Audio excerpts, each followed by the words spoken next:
Hi, good afternoon, everybody. This is Michael Chee from Beyond Square Feet, Senior Merhat. And today we're just going to speak a little bit on the Malaysian's economy and its effects on the retail industry, and primarily on the both the developers and retailers per se. Okay, right. The Malaysian economy itself has contracted about 17.1% on the Q2 2020 from the Department of Statistics Malaysia. Okay, and from the production point of view, services is one of the most hardest hit because it has got a 57.8% share. All right, previous year, on a year-to-year basis, it was on a growth of 3.7%, and today it is on a decline of 16.2%. When we talk about services, it actually covers both wholesale, retail trade, transportation, storage, and F&B and accommodation. So you could see from the production point of view, Malaysia is pretty hard hit at this moment.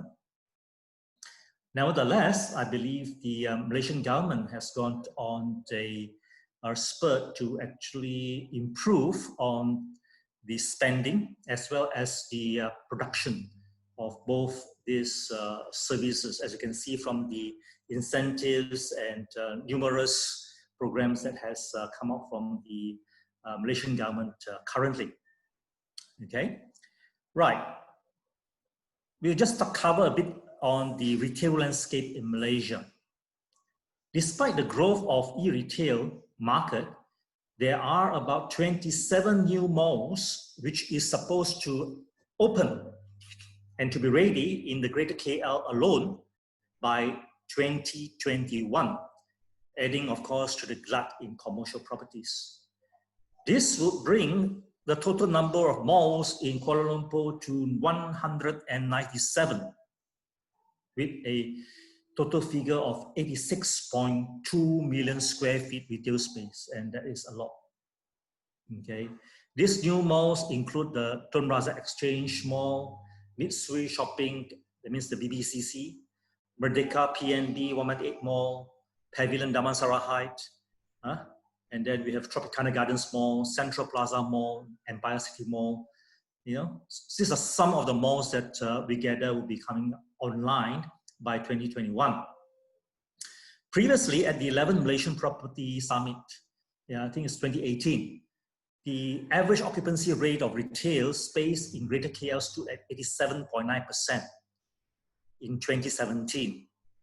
Guess what, in 2020, what would be the figure be? And I believe it is very much lower. Meanwhile, the National Property Information Center, which is NAPIC, reported that there will be an additional supply of about 20 million square feet of shopping complexes and 22 million square feet of purpose-built offices in the market by this year.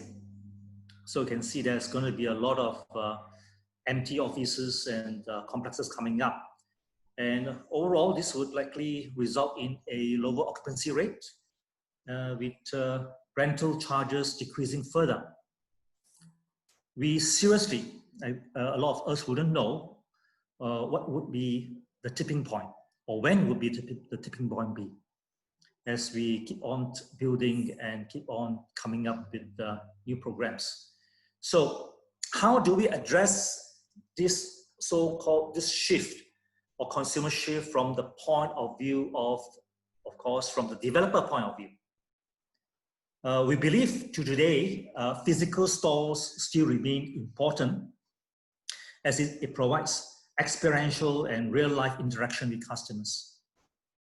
And today, I believe malls are innovating on tenant mix strategy, asset enhancement initiative, and of course, more, we call it place or image building making. One of these is the concept of retailtainment, whereby conventional outdoor leisure and entertainment activities are being incorporated into retail centers. Example, which is already readily available, are the Rocky Base Camp in Aeon, Shah Alam, District 21 in IOI City Mall, and the upcoming Blaster cars in Sungai Wang. So these are the few notable retailtainment. As you can see, with the social distancing becomes the new norm, I believe shopping centers would like to provide more semi-indoor, outdoor areas where customers can enjoy more fresh air, various temporary spaces for pop-up stores or unique retail formats, and additional recreation areas like green space, outdoor seating, pet-friendly areas, auditorium spaces, rooftop space, and I think jogging lanes and whatnot. And this would be the coming future of, I believe, shopping malls or what they want to do. Those new landmarks and other signature areas of shopping mall will flourish as an additional point to boost customers' engagement and confidence in both safety, and it will create positive and unique shopping experiences in these malls. Of course, the usual hygiene, cleanliness, retail design principles, touchless technologies, which reduce direct contact service, such as automatic toilets, entrance door sensors, automated car parking, I believe will be the new norm, as a result of social distancing. For Malaysia, GCH Retail, for example, is rebalancing its portfolio and repurposing its stores since July 2019. I like to set this example. This is in UK. Selfridges. Okay, Selfridges had reintroduced Project Earth, as shoppers are making a connection between their personal health and the health of the planet. With 48% in one of their surveys saying that they have become more environmentally friendly or environmentally conscious because of COVID-19. And 55% of this so-called survey accept that the pandemic also make them more likely to purchase green products. So this is a very good example where Selfridges will then actually sell second-hand clothing. They're calling it resell fridges. And also, shoppers can also sell their own items for store credit. This is where people would need to actually go to the shopping mall to do their business. Okay, apparel rental options are also developed through one of their platform. Cosmetic refill stations and the product repair services for damaged clothing. In addition to all these new services, Selfridges also introduced a sustainable section where shoppers can find low-impact products called Prada's Re-Nylon collection, using nylon made from recycled ocean plastics.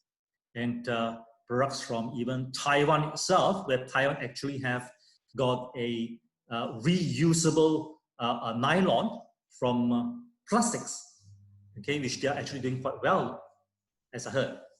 Okay, so in this way, the store potentially and generally help people to rework the way they lived, and then not to mention that this new greenified lifestyle, may very well become more mainstream rather than just a fly-by-night program and whatnot. Okay, so that's where these so-called shopping malls needs to today evolve into a much more greener and much more so-called socially responsible corporate citizen, right? Now, the next impact on COVID would be on the retailers. Retailers, I will primarily go on food retailing because retailers is a very, very wide subject. You have got 1001 type of products, going in the market. Let's just concentrate on food retailing for this time, okay?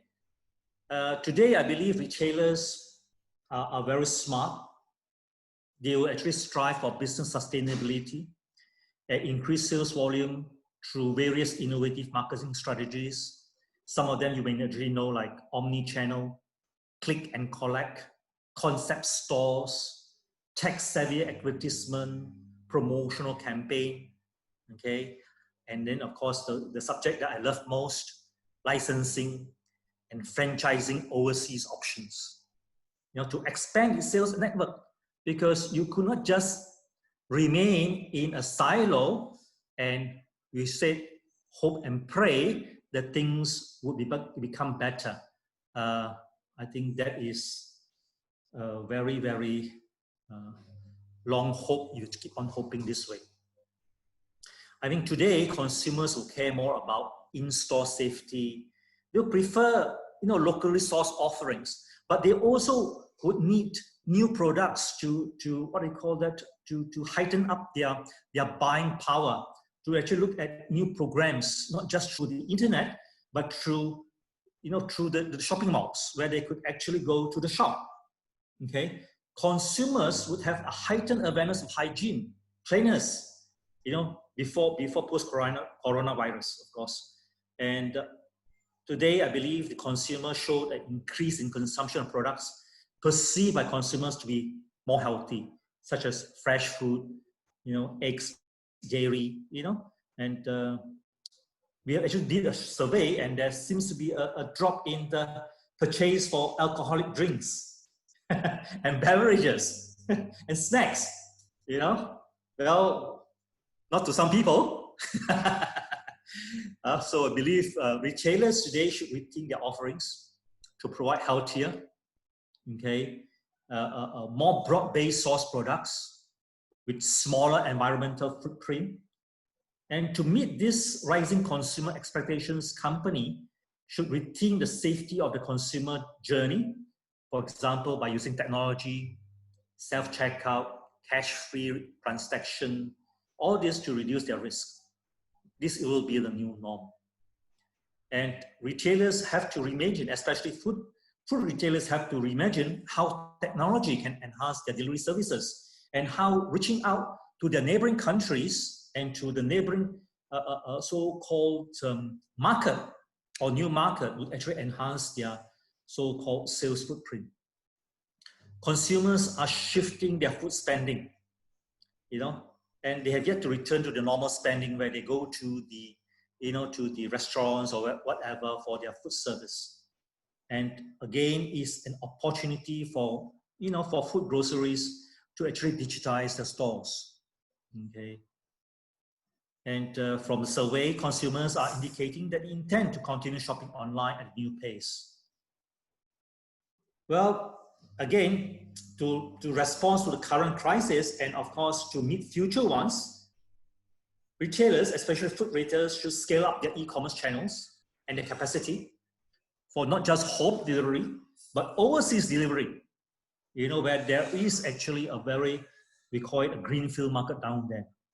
Perhaps by partnering with last-minute players, by partnering with cold storage warehouses, by expanding their shift in existing warehouses, by using hybrid picking models, or by converting some retail locations into other places, right?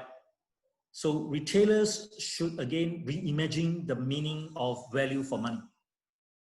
Okay, and people are currently concerned about the pandemic's impact on their personal income, on consumers, and consumers are willing to forego planned purchases because of uncertainty.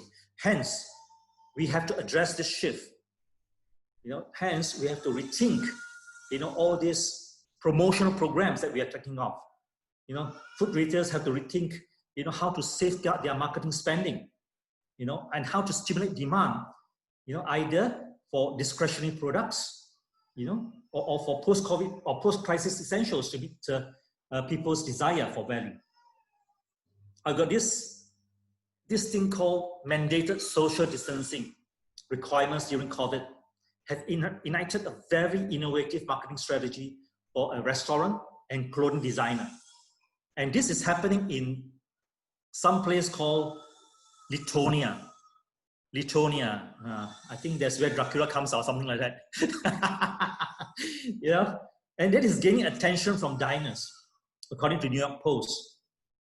The restaurants have placed mannequins at empty tables instead of using what we put a cross down there or whatever, being used to space out diners. We space out diners here by putting in crosses, by putting in placards and say, don't sit here.